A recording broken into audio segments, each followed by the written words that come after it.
It might not look like much, but this is Sydney's newest hotel.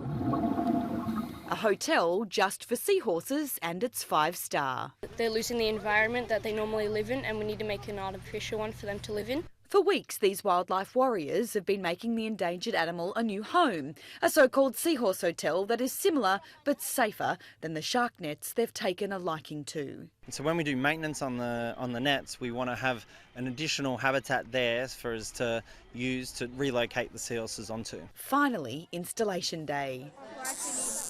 There was time for some finishing touches before it was water views all round. Wait.